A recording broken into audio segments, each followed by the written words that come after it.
여성들의 삶이 힘든 것 같아요. 저는 여성이 아니지만 엿보니까 그래요. 근데요, 남자도 힘들어요. 오늘은 아버지 날이니까 우리 여성분들이 남자들에게 좀 위로의 말, 격려의 말을 전해줬으면 좋겠습니다. 예, 옆에 계셔서 든든합니다. 수고 참 많으세요 하고 좀 따뜻한 좀 위로의 말 좀 해주세요. 예, 오늘 해피 파더스데이. 예.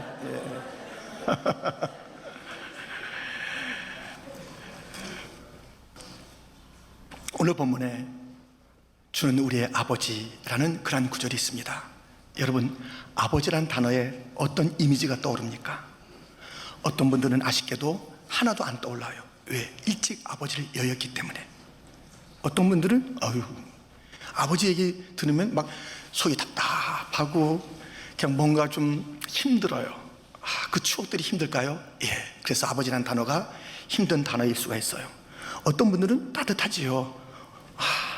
근데 이 한국 남성들은 이 생각보다 그 표현이 좀 약해서 사랑함에도 불구하고 좋아함에도 불구하고 아내들에게, 자녀들에게 좀 더 그렇게 잘 표현하지 못해서 좀 미안함이 있습니다만, 우리 남자들 그 속 안엔 사랑도 있고요, 따뜻함도 있어요. 오늘 본문에 하나님 아버지가 소개되고 있습니다.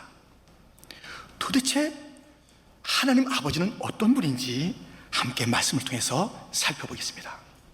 첫 번째로, 나를 지으신 아버지이십니다. 우리는 누군가, 나는 누군가, 나의 정체성은 무엇인가? 바로 천지를 지으신 하나님 아버지의 고귀한 작품이라는 것이에요. 본문 8절을 다시 한번 같이 읽겠습니다. 그러나 여호와여, 이제 주는 우리의 아버지시니이다. 우리는 진흙이요 주는 토기장이시니 우리는 다 주의 손으로 지으신 것이니이다. 아멘. 토기장이가 진흙을 가지고 어떤 그릇을 만들듯이 하나님이 주의 손으로 우리를 만드시고 지으신 것이에요. 얼마나 소중한 존재인지 몰라요. 근데 혹시 가정에서 우리가 이런 얘기를 자주 들었나요? 또 이런 말을 자주 하시나요? 야야, 그거 조심해. 이거 그렇게 들으면 얼마짜리인 줄 알아? 야야, 너 강아지 아프게 하면 너 혼나는 줄 알아? 그래서 우리가 이 강아지보다 또는 이 물건보다 좀 덜 소중한 존재같이 우리가 말을 듣거나 말을 하는 것 아닙니까? 본 뜻은 아니겠지만 자꾸 듣다 보면 내가 정말 그릇만도 못한가 봐, 내가 저 강아지만도 못한가 봐, 엄마 아빠 눈에는. 이렇게 자꾸 하다 보면요, 자존감이 낮아집니다. 어떡하라고요? 이 잦은 자존감 가지고는 살 수가 없어요. 성경에서 우리에게 부단하게 일깨워주는 것은 너희는 종이 아니다, 너희는 아들이야. 종의 영으로 살지 말아라, 아들의 영으로 살아라라고 우리에게 일러주고 있는 것이에요. 그런데 많은 자들이 우리 스스로를 그 아들의 당당함, 자녀의 그 벅참, 그런 것 없이 나는 별 볼 일 없는 존재야 하는 그런 그 스스로를 깎아내리고 또 낮게 여기는 그런 일들이 너무 많은 것이에요.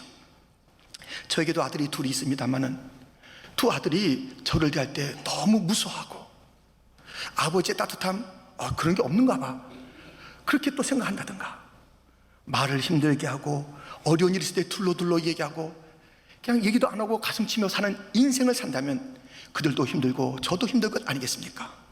아버지와 아들의 관계가 왜 그러냐고요. 누가복음 15장에 보면 탕자의 이야기가 나옵니다. 이 둘째 아들이 아버지 재산을 가지고 나가서 허랑방탕해서 이제 다시 돌아온 것이죠. 그때 잔치가 벌어지지 않습니까? 근데 집에 있었던 큰아들이 뭐라고 그래요? 너무 화를 내는 것이에요. 아니 쟤한테 이게 무슨 잔치냐, 나는 집에서 그렇게 열심히 일했는데 나를 위해서는 염소 새끼 한 마리 아버지가 잡아준 적이 있어? 하면서 분노했을 때 아버지가 그래요. 야, 이 모든 것이 다 내 거야. 지금 그 큰아들은 종의 영으로 살아가는 거예요. 내가 이만큼 했으니까 이만큼 받아야 되는데 계산이 잘 안 맞네. 계산하고 있어. 계산을 집에서 계산하는 건 아니잖아요. 자녀와 그 부모의 관계가 계산의 관계는 아니잖아요. 근데 그것을 계산하고 있었어요. 그러니까 종이죠. 내가 이만큼 한 것대로 주시오. 야, 이게 다 내 거야. 내가 누릴 거야. 왜 이렇게 너는 그렇게 종처럼 살고 있었니? 하는 아버지의 답답함이 있었다는 것을 우리는 누가복음 15장을 통해서 알게 됩니다. 복음 찬송 중에요, 이런 찬송이 있습니다. 나를 지으신 주님, 내 안에 계셔. 처음부터 내 삶은 그의 손에 있었죠. 내 이름 아시죠? 내 모든 생각도, 내 흐르는 눈물 그가 닦아주셨죠. 그는 내 아버지, 난 그의 소유. 내가 어딜 가든지 날 떠나지 않죠. 내 이름 아시죠? 내 모든 생각도, 아바라 부를 때 그가 들으시죠. 우리는 하나님 아버지의 지음받은 존재입니다. 하나님이 우리의 이름을 아시고, 왜요? 지어주었으니까요. 다른 모든 피조물과 달라요. 하나님은 우리에게 하나님의 형상의 이름을 줬어요. 하나님의 자녀, 아들과 딸이라는 이름을 줬어요. 그런데 세상의 모든 피조물은 하나님께서 이름을 준 게 아니에요. 우리한테 이름을 붙이라고 그랬어요. 너희들이 이름을 한번 붙여봐. 우리에게 그 놀라운 권세 주시면서 이름을 붙여 그 이름을 부르게 하신 거예요. 우리는 다른 존재예요. 근데 우리가 어쩌자고 세상에 막 우리가 굴복하고, 우리가 이름을 지어서 권세 있는 삶을 그 안에서 살아야 될 텐데, 하나님께서 부여하신 그 놀라운 권세를 세상에서 발휘해야 될 텐데, 하나님 대신 세상에 향해서 우리가 그렇게 우리의 마음을 정을 주고 산다면 그것은 잘못된 그런 순서 모습이 아니겠습니까? 우리는 남다르게 지음받은, 이 세상의 모든 피조물보다 다르게 지음받은 그러한 존재이기 때문에요, 우리는 우리의 정체성이 우리의 어떤 가진 거나 우리의 외모나 다른 자들의 평판에 주어지는 것이 아니라 상대적인 것이에요. 뭐 돈 좀 있을 수 있고 뭐 좀 건강할 수 있는데 상대적인 것이기 때문에, 그것 때문에 우리의 어떤 가치나 존재, 그것이 매겨지는 것이 아니라 우리는 절대적인 가치, 존재의 의미가 있으니 하나님의 작품이라는 것이에요. 하나님의 작품으로서 우리는 살아가는 것이에요. 하나님께서는 우리를 손으로 지으셔서 가장 걸작으로 만들어 놓으셨는데, 살아가는 방식이 이게 참 어이없는 삶이 있어요. 그래서 우리 하나님께서 노아 시대의 사람들을 보시고 한탄하셨어요. 한탄했어요. 내가 지은 것을 내가 한탄한다, 한탄. 내가 지었는데, 내가 솜씨를 발휘해서 지었는데 어쩌자고 저들이 나를 잊어버리고 내 뜻을 저버리고 저렇게 허황된 삶을 살고 있는가. 그 작품들이 허황되게 살아갈 때 하나님의 마음이 너무 아프셨습니다. 사울, 주님께서 후회했어요. 후회스럽다 사울아. 우리가 하나님의 작품으로 지음받았는데 그렇게 하나님의 마음의 한탄과 후회를 자아내는 그런 삶을 살면 되겠습니까? 안 되잖아요. 우리는 우리의 정체성을, 하나님의 작품이라는 정체성을 다시 한번 기억하면서, 세상에 유일무이한 존재예요. 나 같은 존재가 없어요. 쌍둥이도 똑같지 않습니다. 아시죠? 혹시 우리 쌍둥이 계신가요? 예, 다르잖아요. 한 사람 한 사람 독특하게 지으시고 한 사람 한 사람 독특하게 하나님의 기쁨이 되는 삶을 살기를 기대하고 계신 거예요. 나를 지으신 하나님, 오늘 본문에 우리를 지으신 하나님, 나를 독특하게 지었지만 우리를 또 지으셨어요. 우리 교회라는 것을 지었어요. 공동체를 지었어요. 그리스도의 몸으로 지었어요. 한 사람 한 사람 독특하지만 전체가 나 잘났다 하라는 것이 아니라 전체가 자기의 역할을 잘해서 예수 그리스도의 영광이 나타나는 그리스도의 몸으로 살라라고 우리를 지으시고 교회를 지으신 거예요. 명품으로 살아야 돼요.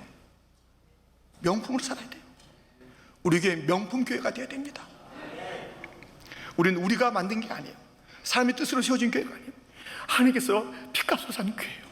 얼마나 소중한 교회인지, 한 사람 한 사람 독특한 역할을 맡겨서 우리 교회를 사시고 하나의 공동체 그리스도의 몸이 되게 했으니까요, 우리 온 땅에 주님께서 원하시는 그런 삶을 살아내야 돼요. 아멘. 함부로 살지 맙시다. 나 아무것도 아니라고 그렇게 말하지 맙시다.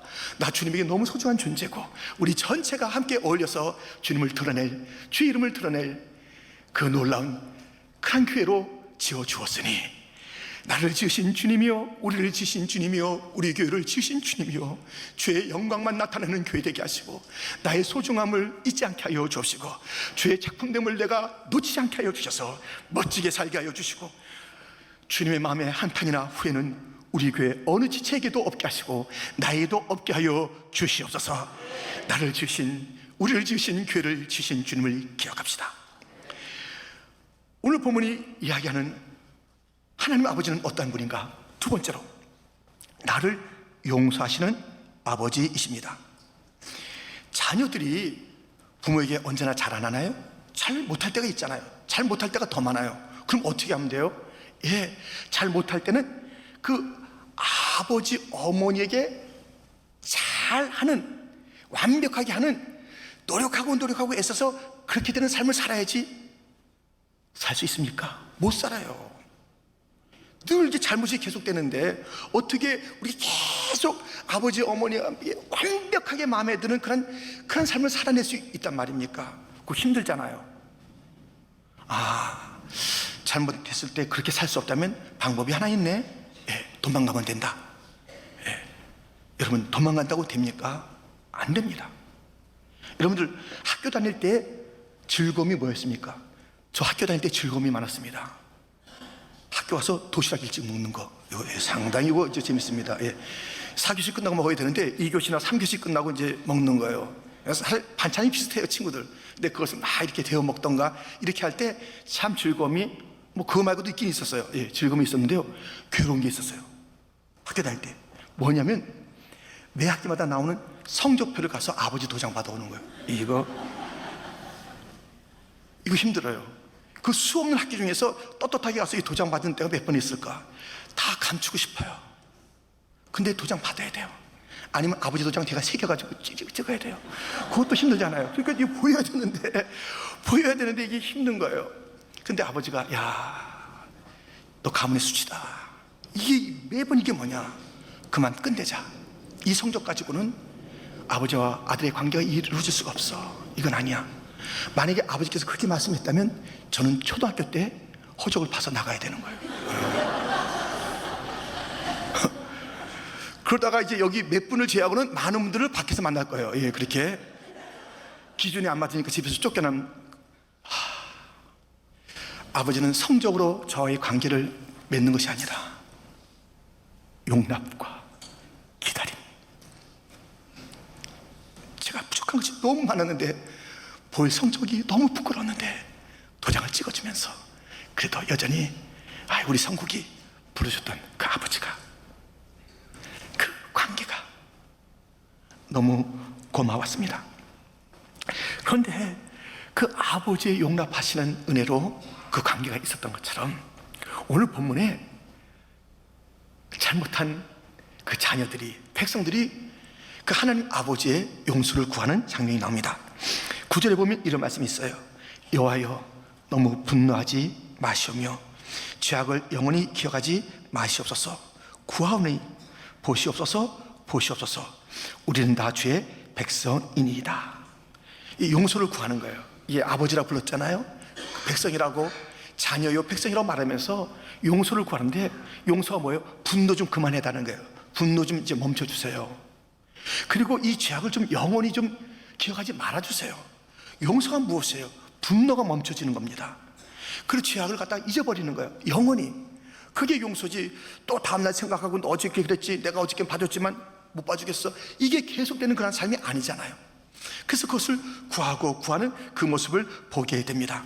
이렇게 용서를 구하는 거예요. 그때 하나님께서 용서를 구하는구나, 알았어. 난 전능한 하나님인데 내가 못하는 게 뭐 있어? 네가 죄를 갖다가 그렇게 용서를 구하니까 오케이, 그 죄 용서, 노 프라블람. 죄는 그렇게 되는 게 아니에요. 천지를 말씀으로 지으신 하나님이 죄의 문제를 갖다 간단하게 말로, 그래 노 프라블람, 됐어, 없는 걸로 하자, 이렇게 하시는 분이 아니에요. 용서는 하시는데 상당히 이 용서는요, 그 대가가 있어요. 대가가. 예수님을 십자가에 못 박으시고 그에게 진노를 쏟는 거예요. 분노를 쏟는 거예요. 그의 의를 우리 것으로 삼으시면서 용서하시는 거예요. 이게 놀라운 이 용서. 주님께서 이렇게 이제 용서해달라고 알았어 하는 게 아니라 십자가를 통해서 우리를 용서하시는 거예요. 우리가 구하면 십자가를 통해서 용서하세요. 아닙니다. 여러분들, 우리가 용서를 구할 때 십자가를 통해서 용서한다. 아닙니다. 용서는 그게 아니에요. 또 다른 요소가 있어야 돼요. 이 요소를 갖다가 우리가 놓치면 안 됩니다. 예수님께서 가르쳐 주신 거예요. 들어보세요. 마태복음 6장 14절 15절. 너희가 사람의 잘못을 용서하면 너희 하늘 아버지께서도 너희 잘못을 용서하시려니와. 15절 같이 읽겠습니다. 너희가 사람의 잘못을 용서하지 아니하면 너희 아버지께서도 너희 잘못을 용서하지 아니하시리라. 아멘. 아버지 하나님, 전능하신 하나님이여, 좀 진노를 좀 그만 부으시고 그만 우리에게 다 용서해 주세요. 그래, 십자가를 통해서 내가 다 진노를 쏘았고 너희를 용서한다가 아니라니까요. 우리에게 요청하는 그런 용서는 그 큰 그림이 있으니, 용서는 우리의 죄악을 덮는 것이요, 용서는 우리를 회복하는 것이요, 용서는 우리에게 새로운 마음을 주시는 것이요, 용서는 우리에게 새로운 길을 주시는 거예요. 용서는 완전한 것이에요. 용서가 어설프지 않아요. 그런데 주님께서 나한테 용서를 구하는 거라 용서해 준다 하면은 뭐가 남아요? 서로 지은 죄, 서로 용서하지 않은 죄, 서로 미워하고 정죄하고 있는 그것. 나는 용서받아서 천국 가네, 회개했으니까 천국 가네. 천만의 말씀. 서로는 아직 감옥인데. 그래서 하나님의 용서를 구하는 자가 먼저 해야 될 일이 있습니다. 서로 용서하는 거예요.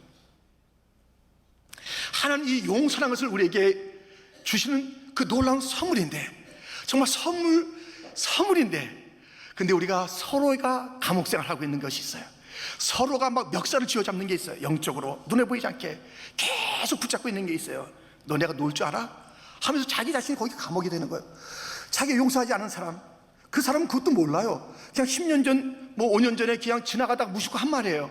의도적으로 한 말도 아니라 그냥 일상적인 얘기했는데 저거 나한테 한 얘기네 하면서 그것을 갖다가 끙끙 앓면서 용서하지 않고 있는 거예요.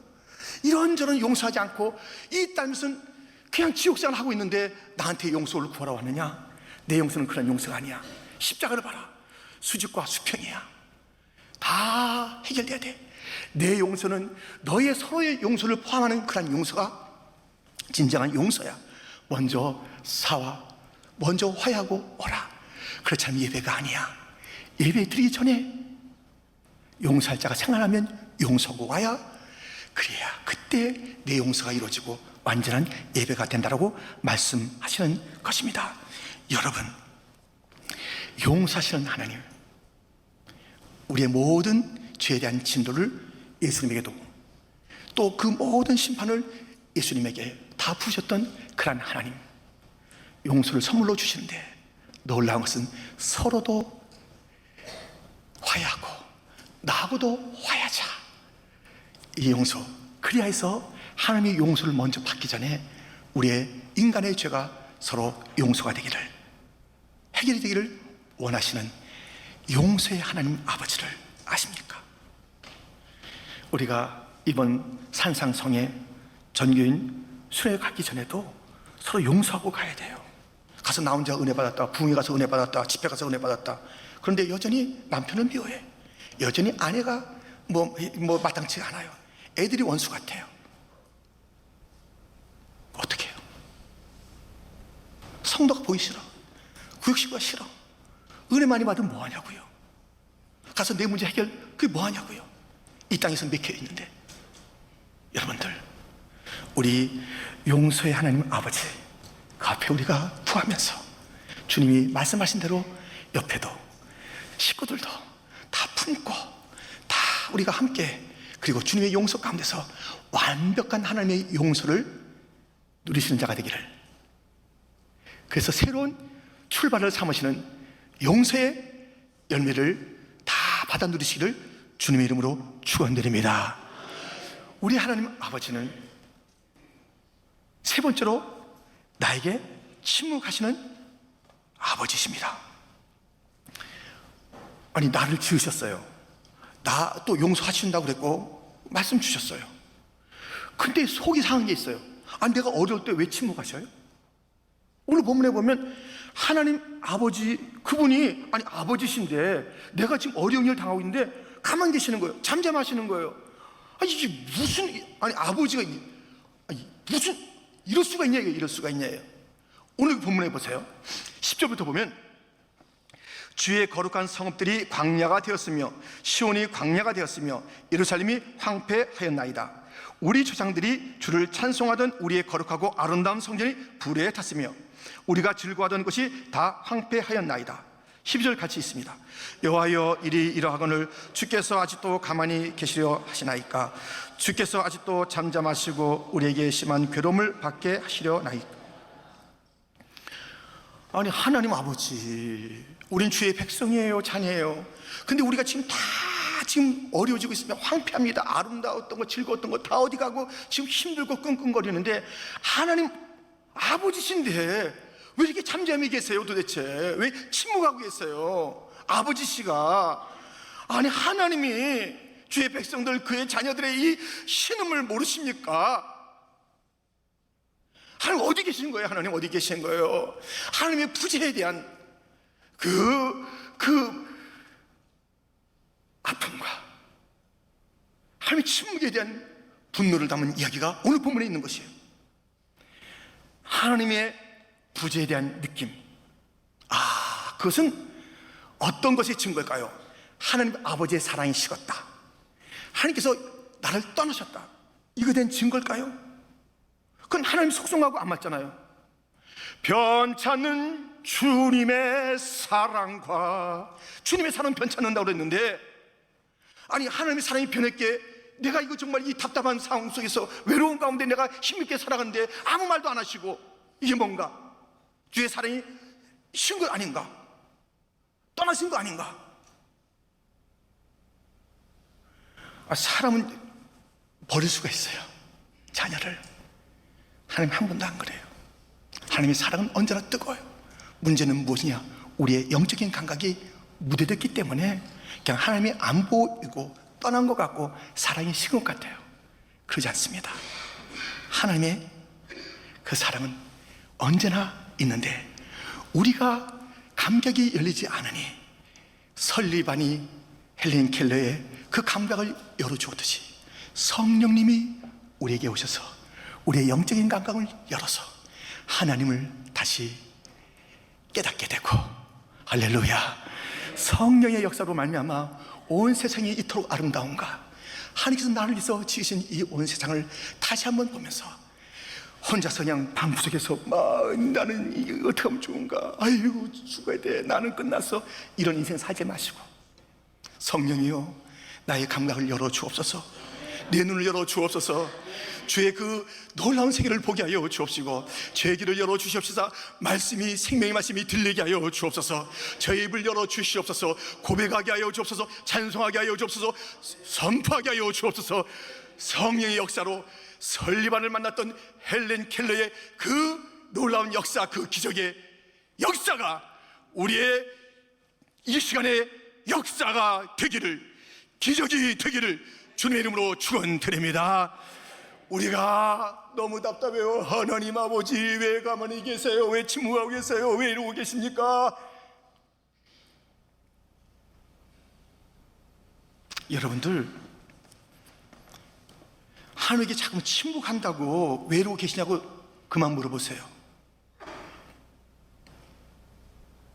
여러분이 아무리 힘들어도 근데 왜 이게 하나님께서 설명도 안 해주시고 이런 어려움을 줬냐고 그만 물어보세요. 하나님 아버지는 우리에게 그것을 설명해 줄 의무가 없어요. 그런 의무가 없으신 분이에요.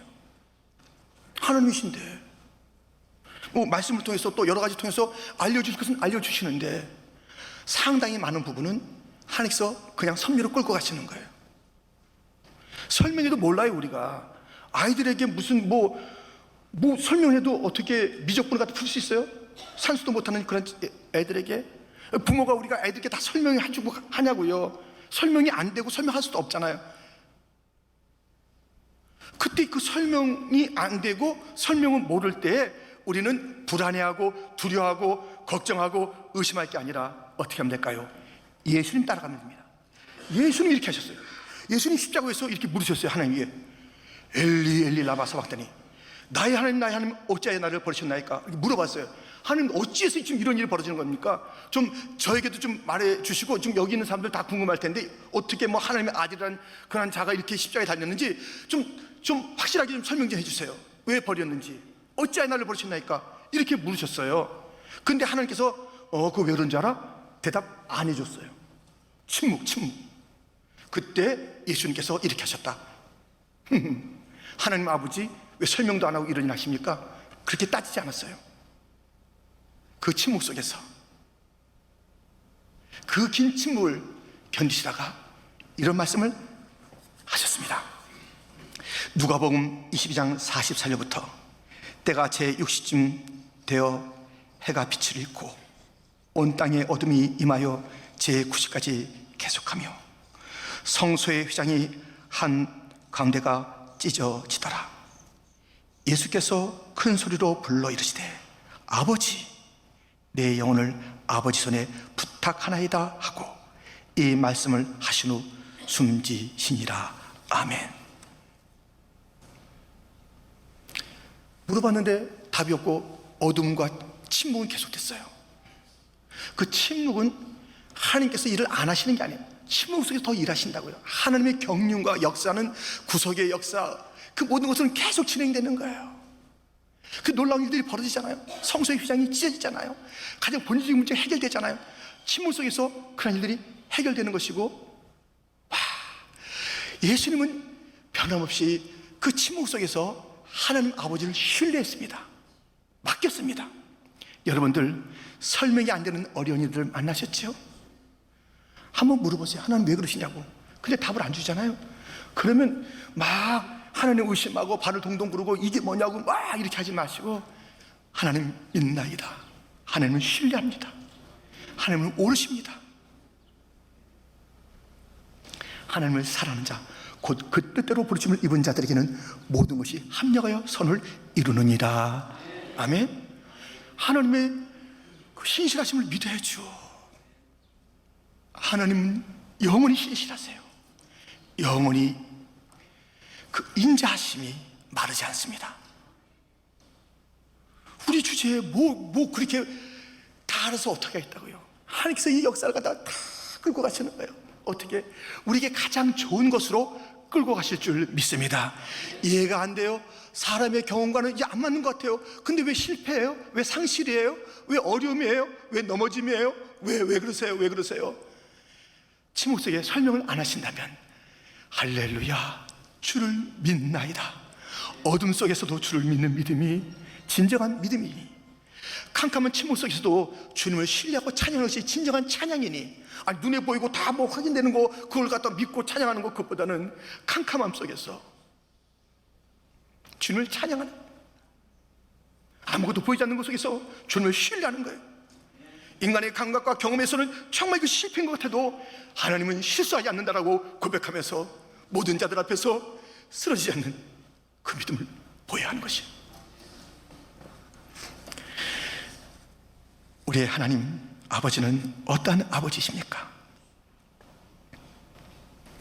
오늘 본문은 우리에게 이렇게 일러주고 있다는 것을 우리가 보지 않았습니까? 나를 지으셨다, 우리를 지으셨다, 기대하신다는 거예요. 가장 탁월한, 아니 이 종도 그 지음받은 목적대로 그 때가 되면 다 그 역할을 하는데, 마이크가 이렇게 역할을 잘해주니까 오늘도 우리가 제가 설교하기에 또 여러분 듣기에 얼마나 편하냐고요. 이 악기들이 자기의 각자의 소리가 다 내주니까 아름다운 화성을 이루는 것 아니에요. 각자 역할을 다 하니까. 각기 지음받은 그 독특한 그 역할을 잘 하여서 그 속에서 나를 드러낸 것이 아니라, 주님 우리는 다 하나가 돼서 주의 영광 높여드립니다. 최선 다할게요. 명품 교회 살게요. 시시한 교회 안 될게요. 그러니까 우리만 뭐 잘났다고 하는 교회 안 될게요. 주님께서 쓰시는 이 마지막 시대의 교회 될게요. 복음을 위하여 쓰임 받을게요. 주의 영광을 찬미할게요. 주여 명품 교회 되게 하여 주옵시고, 명품 성도 각자 되게 하여 주시고, 내가 그런 존재가 되게 하여 주옵소서. 주여, 주의 용서를 구하는데 내가 용서하는 사람이 너무 많이 있군요. 그리고도 뻔뻔하게 제가 주의 용서를 구하다니, 주님의 용서의 그 순서는 먼저 용서하고 나에게 와, 다 용서해 줄게. 주님께서 말씀했사오니 주여 십자가로 하나 되게 하시고 십자가로 저 천성 가는 그 회개 또 용서의 축복을 누리게 하여 주옵소서. 깜깜해도 저는 이제 낙심하지 않겠습니다. 내가 하나님의 침묵 가운데 그 이유를 따져 묻는 자가 되지 않겠습니다. 주여, 저는 그때도 주님을 높이겠습니다. 신뢰하겠습니다. 내가 느껴지지 않는 하나님의 사랑, 저한테 문제이지 하나님은 문제가 아닙니다. 주님 문제 없으세요. 주님은 문제 없으세요. 주님은 떠나지 않으셨잖아요. 주님은 늘 내 곁에 계시잖아요. 그러므로 제 영적인 이 감각이 지금 무뎌졌네요. 주여, 저를 열어 주옵소서. 깨우쳐 주옵소서. 다시 일어서게 하여 주옵소서. 이 어두운 가운데 하나님의 부재처럼 느껴지는 그 속에서도 성령을 사모하고 찬양을 올려드리는 성도가 됩시다. 그러한 삶을 삽시다.